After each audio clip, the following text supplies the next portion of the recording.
तुम लोग दिखाई दे रहा है? हाँ कि ना? अरे बोलो डरो नहीं, दिखाई दे रहा है। ये चैप्टर में कितना है?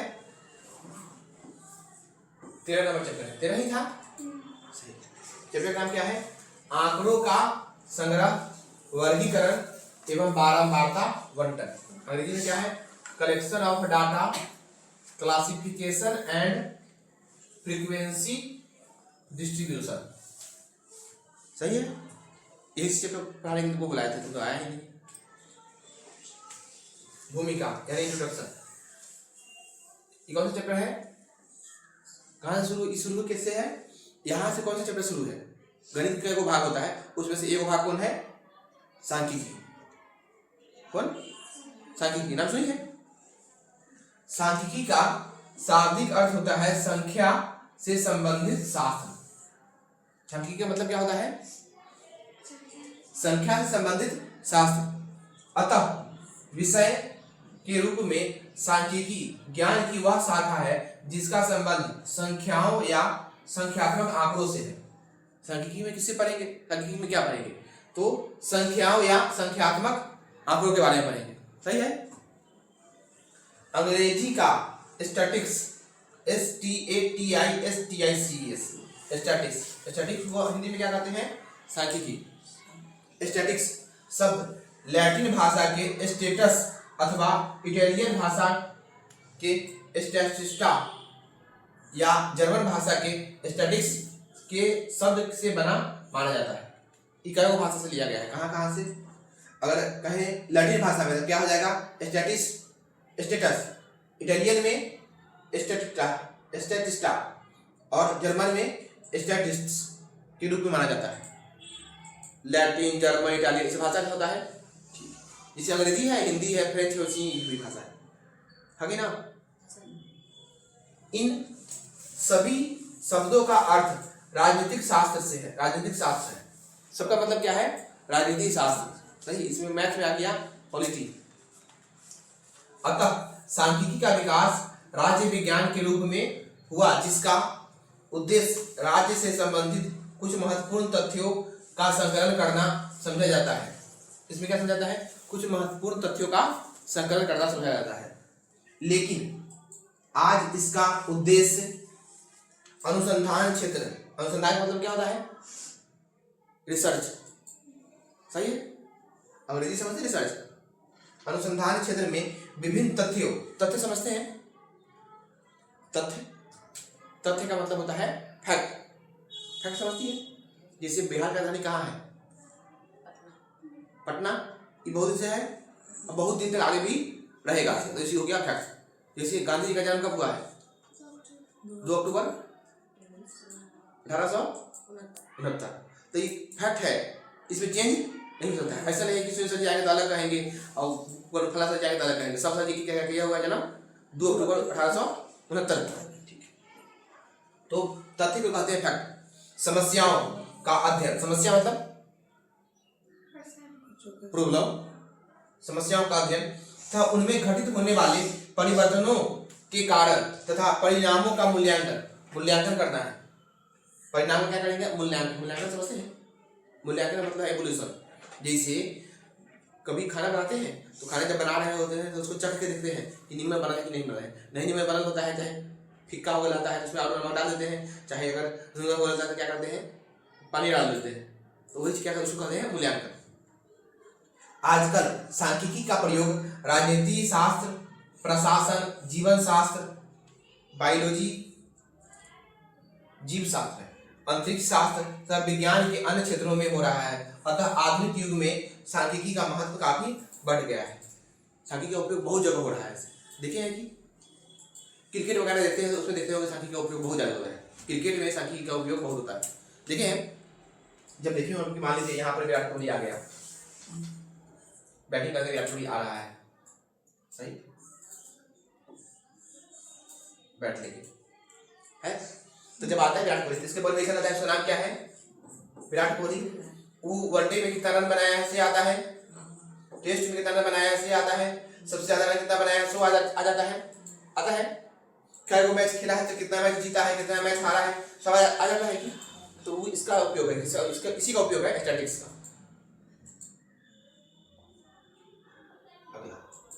हमारे दैनिक जीवन में तरह तरह के संख्यात्मक आंकड़ों देखने के मिलते हैं।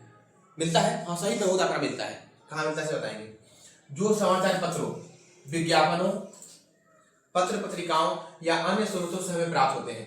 देखे समाचार पत्र में, पेपर में देखे लिखा रहता है कि मोदी जी इतना वोट से हार गए, इतना वोट से जीत गए, सही, मोदी जी इतना काम किए, इतना घर बनवाए, इतना आदमी को अनाज दिया, ऐसा देता जाता है कि विज्ञापन प्रचार में जाता है कि, ठीक है। और पत्र पत्रिकाओं, पत्रिका समझते हैं, जो पत्रिका आप लोग नहीं देख रहे होंगे फिलहाल, अन्य स्रोतों से प्राप्त होते हैं। इन आंकड़ों का संबंध जीवन के प्रत्येक क्षेत्र से होता है, जैसे खेल कूद, जनसंख्या वृद्धि। जनसंख्या वृद्धि में देखें कि पिछले 2005 में कितना जनसंख्या था, अभी 2025 में कितना जनसंख्या है, ऐसे बढ़ते होता रहता है कि, ठीक है। शिक्षा की उन्नति, साक्षरता प्रसार, जन स्वास्थ्य, कृषि, पंचवर्षीय योजना में व्यय आदि देता है कि सब, ठीक है। वास्तव में आधुनिक समाज में आंकड़ों के अछूते किसी अंग की कल्पना करना कठिन है। बिना आंकड़ा के किसी भी अंग की कल्पना करना क्या कर रहा है, कठिन है। ये आंकड़े विभिन्न क्षेत्रों में हुई उन्नति या प्रगति को प्रदर्शित नहीं करते, बल्कि इनसे भविष्य की स्थितियों का अनुमान भी लगाया जा सकता है। मतलब जो पीछे कुछ साल में वृद्धि हुआ है, विकास हुआ है, उसका भी पता लगा सकते हैं, आगे क्या होगा उसका भी हम अनुमान लगा सकते हैं। अतः हमारे लिए यह आवश्यक है कि इन आंकड़ों को भली भांति समझे तथा उनसे ठीक ठीक निष्कर्ष निकाल सके।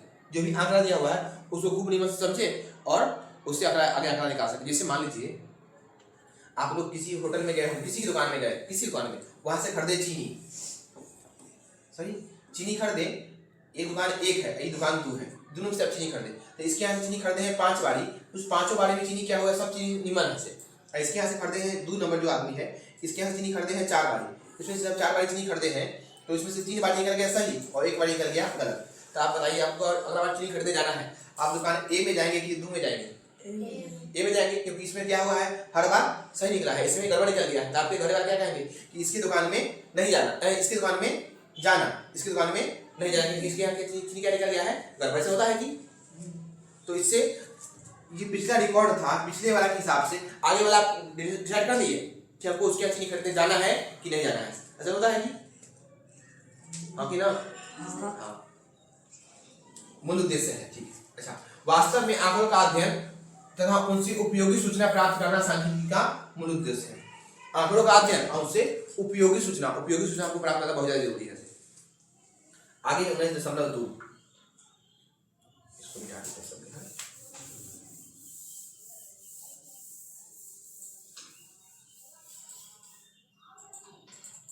19.2 सांख्यिकी की परिभाषा, डिफिनेशन ऑफ स्टैटिस्टिक्स। परिभाषा क्या है? सामान्यतः सांख्यिकी का अर्थ होता है आंकड़ों समझते हैं लेकिन आंकड़ा ही सांख्यिकी नहीं है। सामान्यतः क्या समझते हैं?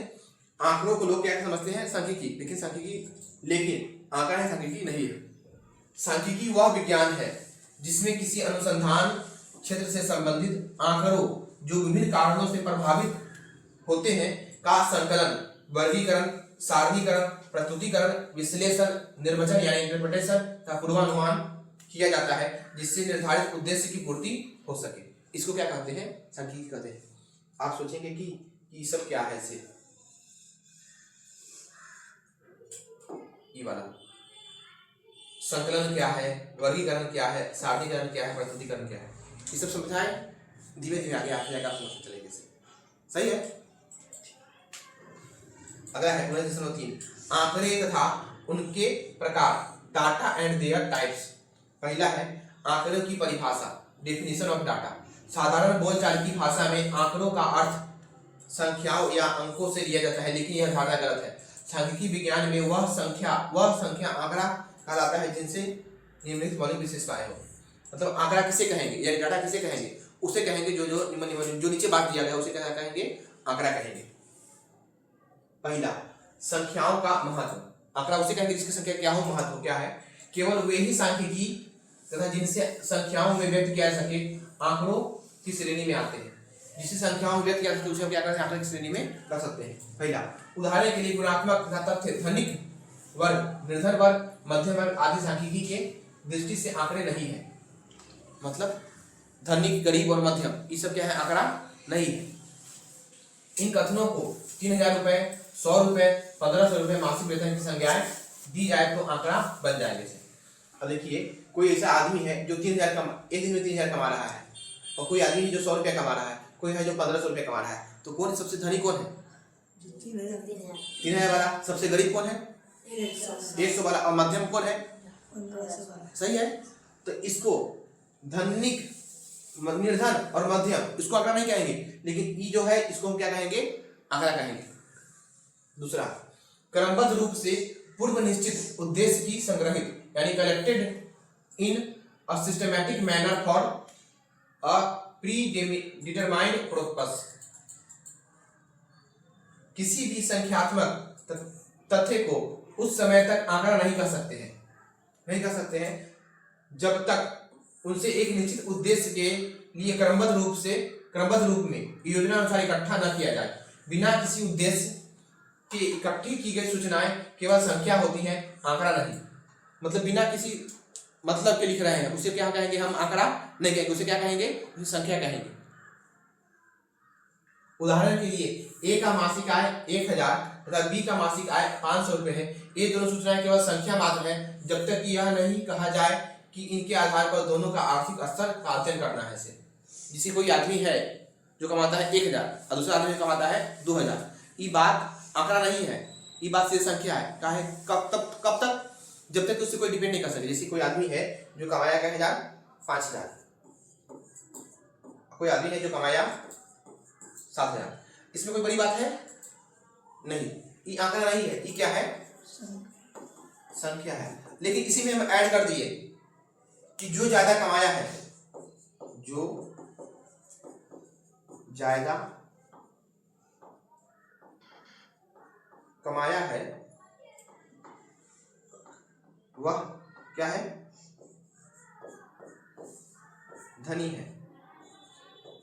अभी क्या हो गया? अभी हो गया आंकड़ा। पहले कोई 5000 कमा रहा था, कोई 7000 कमा रहा था, ये क्या है? संख्या। लेकिन हम कह दिए जो ज्यादा कमाया वो क्या है? धनी है, जो कम कमाया है वो गरीब है। तो अभी क्या हो गया? आंकड़ा हो गया। पहले था संख्या। तो तब तक रहेगा संख्या, रहेगा जब तक उसका कोई ना कोई उपयोग ना हो से। तथ्यों का समूह, एग्रीगेट्स ऑफ फैक्ट्स। आंकड़ों का अर्थ तथ्यों के समूह से है, किसी एक संख्यात्मक कथन से नहीं है।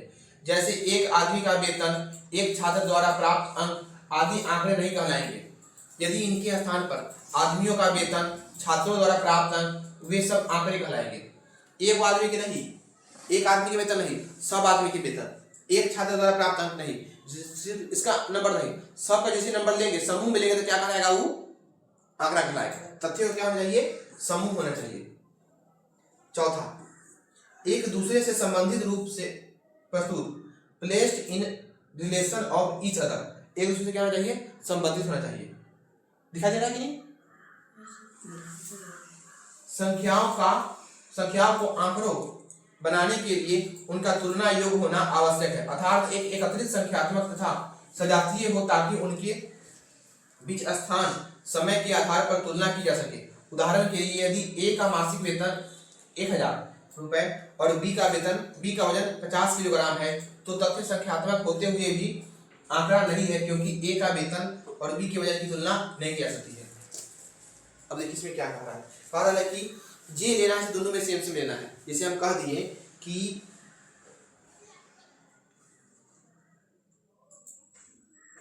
दिलकश खाया है, 4 समोसा खाया है, 4 समोसा खाया है, और सुशांत खाया है 6 रसगुल्ला खाया है। तो बताओ ज्यादा कौन खाया है? कौन खाया है? कोई नहीं खाया है।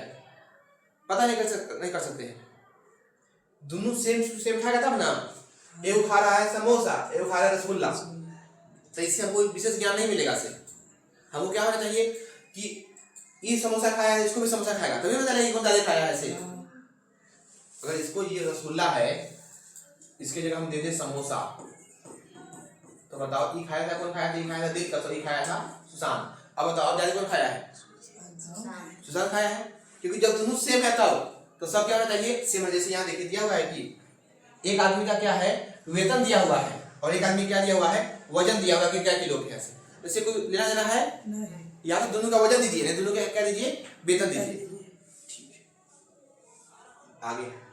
अतः सांख्यिकी आंकड़ों से अभिप्राय उन संख्यात्मक तथ्यों अथवा परीक्षणों से है जिनका संग्रह पूर्व निर्धारित उद्देश्य की पूर्ति में रहकर किया जाए।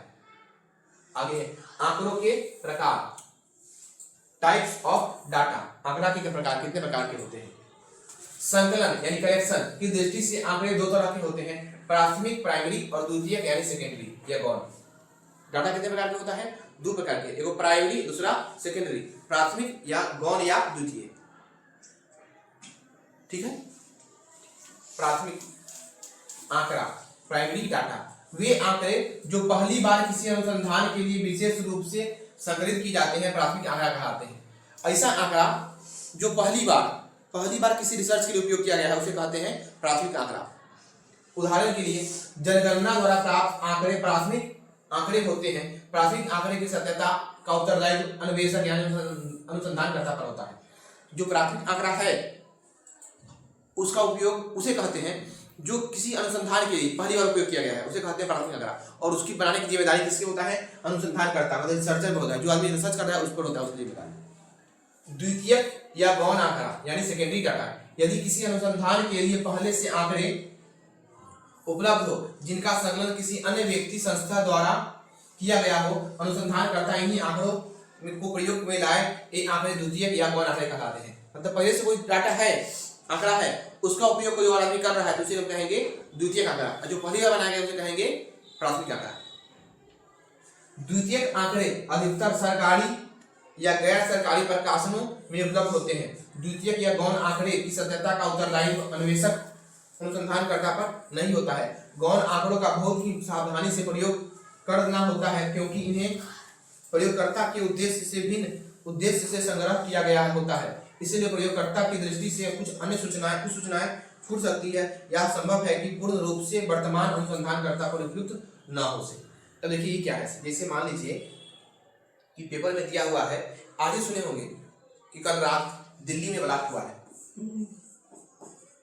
दिल्ली में क्या हो गया है ब्लास्ट हुआ है, सही सुनेंगे दिल्ली में ब्लास्ट हुआ है। क्या है कार ब्लास्ट हो गया है, एक कार ब्लास्ट हो गया है दिल्ली में। अब दिल्ली में कार ब्लास्ट हुआ है, मान लीजिए उसमें क्या हुआ 15 आदमी क्या हो गया 15 आदमी मर गया, सही। ये कहाँ पढ़े हैं, ये मान लीजिए आप पढ़ दिए पेपर में पढ़ दिए। तो जो पेपर में 15 आदमी मर गया है ये बात जो लिखा हुआ है ये प्राथमिक आंकड़ा है या द्वितीयक आंकड़ा है। प्राथमिक या द्वितीयक है, मारते हैं बोलो प्राथमिक द्वितीयक।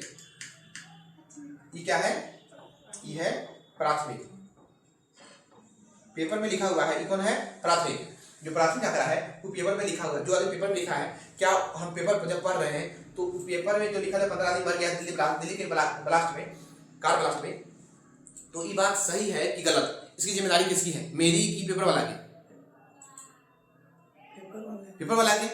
ये बात जो सही है कि गलती तुम डर कह रही है, ये सही है कि गलती ये कौन बताएगा पेपर वाला। हम तो पेपर क्या कर रहे हैं पढ़ रहे हैं। अब पेपर में जो बात लिखा हुआ है पेपर में जो बात लिखा हुआ है इस बात को हम वहां से लिख लिए अपने कॉपी पे लिख लिए और इसका उपयोग किए कि हाँ क्या तारीख है आज 11 मतलब 10 नवंबर कल रात को 10 नवंबर को 15 आदमी कार ब्लास्ट में मारा गया। तो ये बात हम अपने किसमें किए हम अपने पेज पर किए, हम कॉपी पर लिखे और देखे कि इससे पहले इससे 8 साल 10 साल 15 साल 20 साल पहले कोई क्या कोई दिल्ली में कोई ब्लास्ट हुआ है जिसमें आदमी मरा है। तो हमको पता चला कि दिल्ली में भी कोई ब्लास्ट हुआ है जिसमें 25 आदमी और मरा हुआ था। तो हम कह देंगे कि 25 आदमी पहले मरा है और 15 आदमी अभी मरा है, सही। टोटल कितना आदमी मर गया ब्लास्ट में 25 15 40 आदमी क्या हो गया मर गया।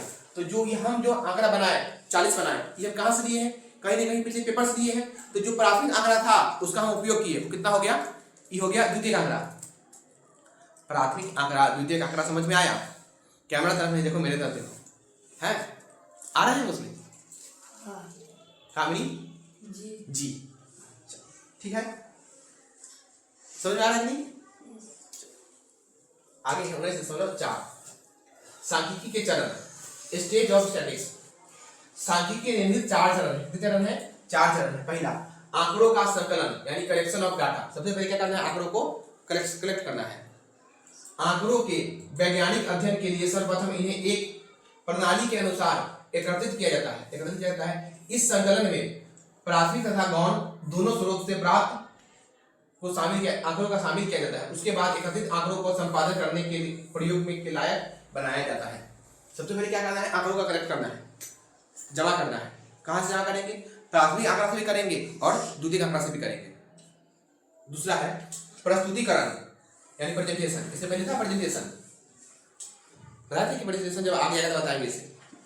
एकत्रित आंकड़ों का संपादन हो जाने के बाद ताकि उनमें अशुद्धि न रहे उन्हें व्यवस्थित किया जाता है और इनकी तालिकाएं सारणी बनाई जाती है। इस प्रकार की तुलना योग्य तथा सरल बना दिया जाता है, उसे कहते हैं प्रेजेंटेशन। जैसे अभी देखे थे कि 15 आदमी कब मरा है 2025 में और 25 आदमी कब मरा है मान लो 2005 में। सही, ये बात हम लिख ली है। तब हम इसको ऐसे सजा देंगे कि 2005 कितना आदमी मरा? 25 आदमी मरा। और 2010 कितना आदमी मरा? नहीं मरा। 2015 कितना आदमी मरा? नहीं मरा। 2020 कितना आदमी मरा? नहीं मरा। 2025 कितना आदमी मरा? 15 आदमी मरा।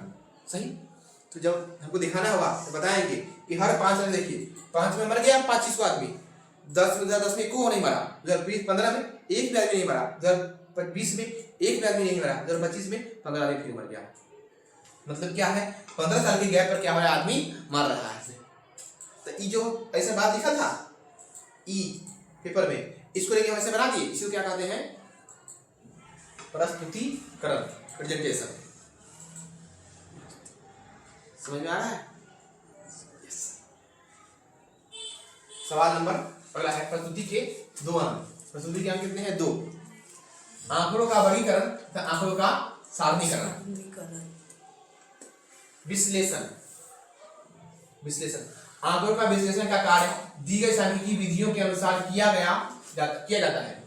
विधियों के अनुसार किया जाता है। जब सारे आंकड़ों का संपादन सारणीकरण हो जाता है तो सांख्यिकी की विभिन्न रीतियों के अनुसार इसका विश्लेषण किया जाता है ताकि अंतिम निष्कर्ष निकाला जा सके। विश्लेषण होता है जिसे बहुत बात जो लिखा है यहाँ पीछे लिखी, तो यहाँ पर इससे बात लिखा है, इसमें कितना बात सही है कितना गलती है, किसको कैसे लिखना है कैसे नहीं लिखना है, इसी को हम क्या कहते हैं? विश्लेषण कहते हैं।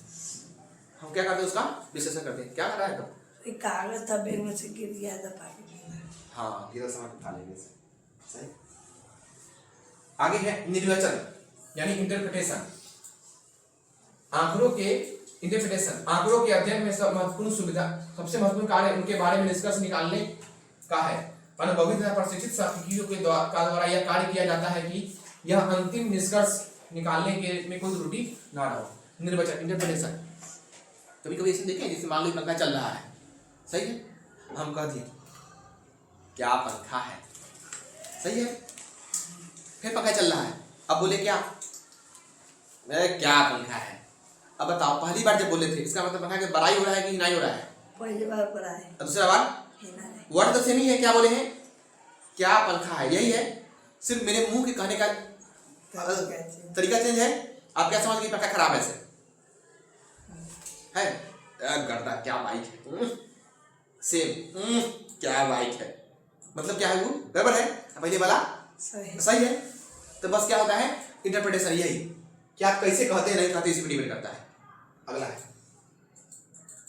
अनुभवी रहे। बस ये 4 चरण है, यही तक हो गया।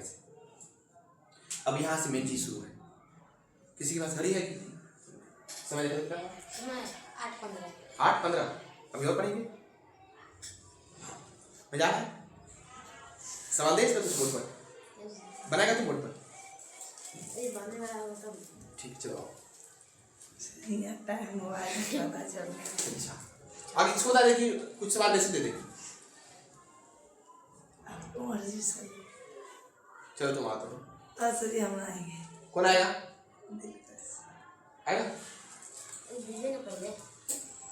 बनने वाला होगा तो आएगा कह रहा है। छोड़ो पहले आगे इसकी इसमें चलो।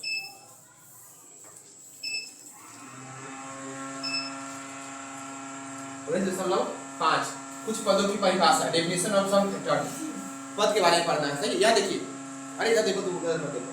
चर या विचर, वेरिएबल और वेरिएंस। चर क्या होता है? चर क्या होता है?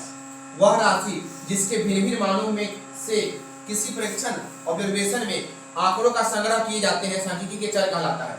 उदाहरण के लिए यदि किसी वर्ग के 10 छात्रों का भार 40, 42, 45, 50, 41, 40, 43, 47, 55 तथा 60 किलोग्राम हो तो यहाँ भार चर होगा, क्योंकि भार के विभिन्न मानों का परीक्षण के आंकड़ों में संग्रह किए जाते हैं।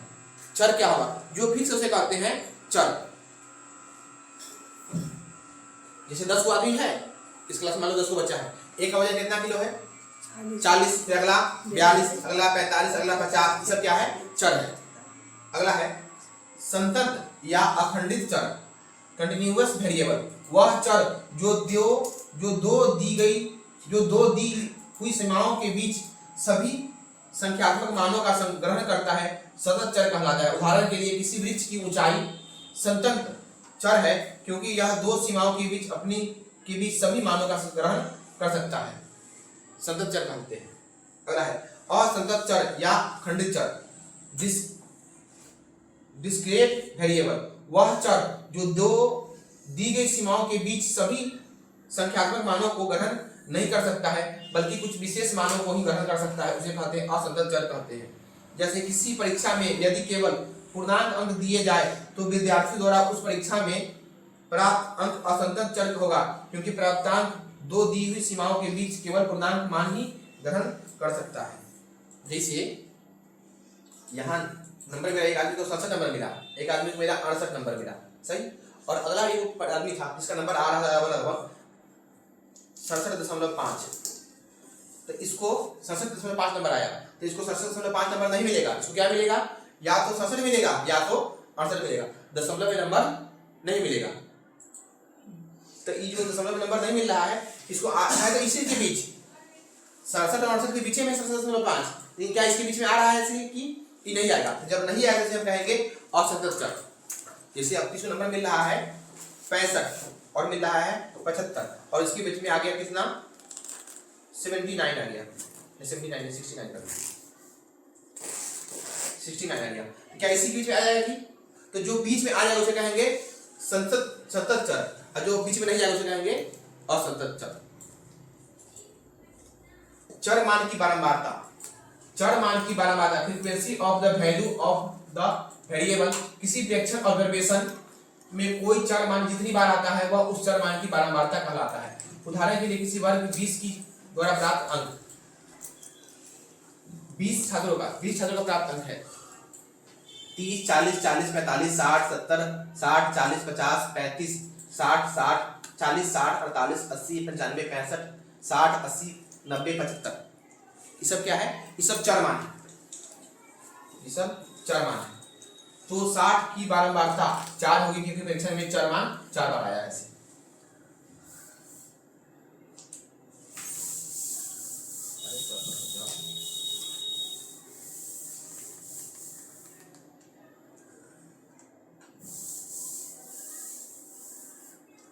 देखो तो ये सब क्या है? क्या है ये सब? खुशी क्या है सब? चर मान। क्या है? चर मान, सही। और आपको पढ़ना है बारंबारता, सही। और बारंबारता क्या है, चर मान क्या है, देखिए तो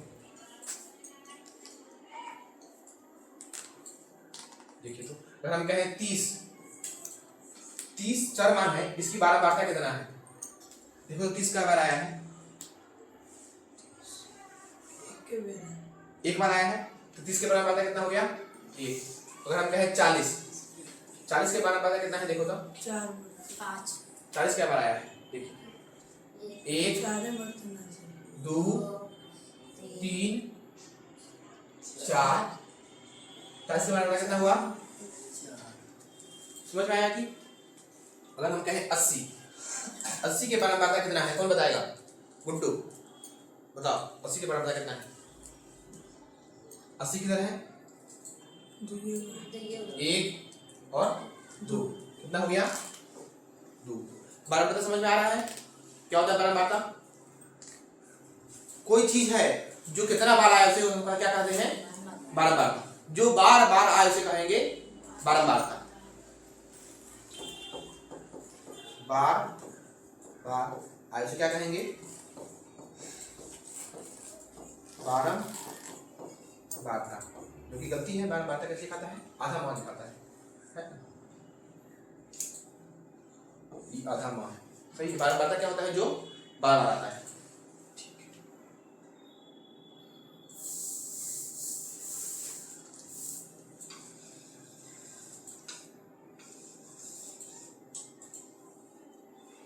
चर मान की संचयी बारंबारता। Cumulative frequency of the value of variable. किसी प्रेक्षण ऑब्जर्वेशन में चर के किसी मान की संचयी बारंबारता उस मान तथा उससे छोटे सभी मानों की बारंबारताओं का योग है। ऊपर दिए गए उदाहरण में चर मान 60 की बारंबारता संचयी बारंबारता 13 है, क्योंकि 60 से कम सभी चर मानों की बारंबारता का योग 13 है। अब देखिए क्या होता है चर मान बारंबारता। देखिए मान लो यहाँ है 60, यहाँ है 30, यहाँ है 12, यहाँ है 8, सही है। ये है 9, 2, 7, 6। ये क्या है? ये है चर मान और ये क्या है? बारंबारता। और हमको निकालना है, अब निकालना है संचयी बारंबारता। संचयी बारंबारता कोई वाला मान यही वाला संचयी बारंबारता निकालना है, सही है। संचयी बारंबारता में क्या हो रहा है? किसी चर मान में किसी चर के किसी मान की संचयी बारंबारता उस मान के उससे छोटे सभी मानों को बारंबारताओं का योग के बराबर होता है। अब देखो ये 9 है, इसका संचयी बारंबारता निकालना है। क्या 9 से पहले कोई अंक है? नहीं है, तो 9 को लिख दीजिए 9। ये क्या हो गया? संचयी बारंबारता। अब यहाँ इसका निकालना है, इसका संचयी बारंबारता। तो ये क्या है? 2 और ये कितना है? दोनों को जोड़ दीजिए, 2 और 9 कितना हो गया? 11। 2 और 9 11, सही। यहाँ अभी कितना है? 2, 9 और 7 कितना हो गया? 18। ऐसे तुम सांप सुन गया है 18। अब 2, 9, 7, 6 कितना हो गया? 24। क्या समझ में आया? कैसे गलत समझ में आया कि तुमको? अगर मान लो यहाँ पर दिया हुआ है 13 और इसका वैल्यू है 6, बताओ यहाँ क्या होगा? कौन बताएगा? 30 होगा। तुमको समझ में आया कि संजय बारंबारता कैसे निकलता है? कैसे निकलता है? इसको इसको इसको इसको आगे जोड़ते जोड़ते आगे चलना है। नहीं समझ में आया? क्योंकि मेन यही है, संचयी बारंबारता ही मेन है। इसको अलग कर देते हैं।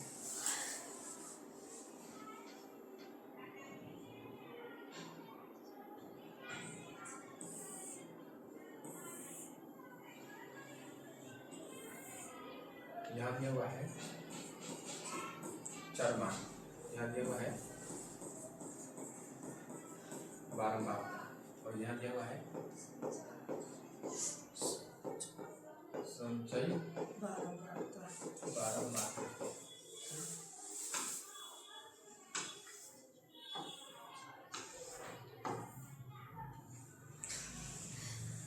8, 12, 20, 16, 9, 10। यहाँ कितना लिखें? 2, 8, 7, 6, 3, 9, सही। यहाँ कितना लिखा है? संचयी बारंबारता कितना? 2। इसका मतलब क्या है? 8 कै बार आया है? 2 बार। 12 कै बार आया है? 8 बार। 20 7 बार। गुड्डू नहीं बोल रहा है, तुम पकड़ खाता गाली हुआ है। 16 कितने बार आया है? 6 बार। 9 3 बार। 10 9 बार। 9 बार। अब यहाँ ये 2 हो गया, सही गलती है कि सही है? ये हो गया 2। अब यहाँ कितना होगा? 10।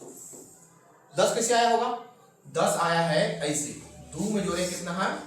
8। तब आ गया है 10। यहाँ कितना होगा? 17। 17। अब 17 कैसे आया है? 17 देखिए कैसे आया है। 17 कैसे आया है? ये जो 10 है, 10 में हम जोड़े हैं 7, आ गया है कितना? 17। सही है। अब आगे कितना होगा? 23। ये 23 कैसे आया है? 23 कैसे आया है? 17 में हम जोड़े हैं 6, कितना आ गया है? 23। अब ये 3 है, कितना होगा ये? 26। 26 से कितना आया है? 23 में हम जोड़े हैं 3। सही है कि? अगला कितना होगा? 35 कैसे आया है? 26 में 9 जोड़े हैं। 26 में 9 जोड़े हैं तो कितना आया है? 35। सही है। तो संजय परिवर्तन निकालने आया, कोई दिक्कत नहीं। तुमको हुआ? आगे ये देख पढ़े देखिए संजय बारंबारता समझ में आया? बारंबारता में क्या है? कोई चीज कितना बार आंसर कौन बारंबारता संजय परिवर्तन निकालना सिखा दिए। अब देखिए आगे है आंकड़ों के प्रदर्शन के रूप तथा बंटन के प्रकार, forms of representation of data and types of distribution. आंकड़ों के प्रदर्शन निम्नलिखित 3 रूप तथा इन 3 रूपों के संगत बंटन 3 प्रकार के होते हैं। पहला, अपरिष्कृत या अवर्गीकृत आंकड़े यानी रो डाटा। ये क्या है? यदि आंकड़े जिस रूप में संकलित किए गए हो उसी रूप में रखे जाएं तो आंकड़े को अपरिष्कृत या अवर्गीकृत आंकड़ा या रो डाटा कहते हैं। जिस रूप में संकलित किया गया है उसी रूप में रहने देंगे तो उसे हम क्या कहेंगे? अपरिष्कृत आंकड़ा या रॉ डाटा कहेंगे। उदाहरण के लिए किसी वर्ग के 20 विद्यार्थियों द्वारा कुल 100 अंक प्राप्त किए गए, अंक निम्नलिखित हों। कोई विद्यार्थी है, 20 विद्यार्थी, उसने 100 अंक प्राप्त किया है, सही। 30 नंबर लाया एक बच्चा, 40, 60, 70, 60, 40 फलना इतना नंबर सब लाया है। तो और इन्हीं सी रूप में लिखा जाए तो इसे क्या कहेंगे? अपरिष्कृत अवर्गीकृत आंकड़े कहेंगे। जैसे तुम्हारा उम्र कितना है? 14, उसके बगल में 14, उसके बगल में 14, उसके बगल में 15, उसके बगल में उसके बगल में 16, उसके बगल में 15, उसके बगल में 13, उसके बगल में 13, उसके बगल में कोई नहीं है। तो जो इसी रूप में लिखा हुआ है इसे हम क्या कहेंगे? नहीं, अवर्गीकृत आंकड़ा है। इस जैसे तुम बोली वैसे हम लिख दिए हैं ऐसे। इसको जब सजाएंगे तो इसको सजाने से कैसे बनेगा? ऐसे बनेगा। देखिए तो इसको हम सजा रहे हैं। देखिए 14 और 13 और 15 और 16 इतना ही उम्र है। देखो तो 14 कितना वाला आया है? 4 बारी। 13 कितना वाला आया है? 2 बार। 15 कितना बार आया है? 2 बार। 16 कितना बार? देखिए तो ई जो है ई है रॉ डाटा या अवर्गीकृत डाटा, और ये क्या है? ई इसको हम सजा दिए हैं। तब अब इससे कितना समझ में आ गया? 14 वर्ष के बच्चा है, क्या वो है? 4। 13 वर्ष के, 16 वर्ष के, समझ में आया? यानी कि सरल बंटन, सिंपल डिस्ट्रीब्यूशन, वह बंटन जिसमें आंकड़े अवर्गीकृत रूप में लिखे जाते हैं सरल बंटन कहलाते हैं। सारणी X में दिया गया बंटन सरल बंटन है। यहाँ ये वाला जो है सरल बंटन, सिंपल लिख दिए इसको कह दिए सरल बंटन। आगे है अवर्गीकृत बारंबारता बंटन। क्या यही तक रहने देखिए? सही समय हो गया है। स्कूल जाना है? स्कूल जाना है? हाँ जाएंगे। जाएंगे? कल नहीं गए थे। ठीक है। तो इसके आगे फिर पढ़ेंगे कब? कल। हाँ आएगा तो फिर जाएगा नहीं।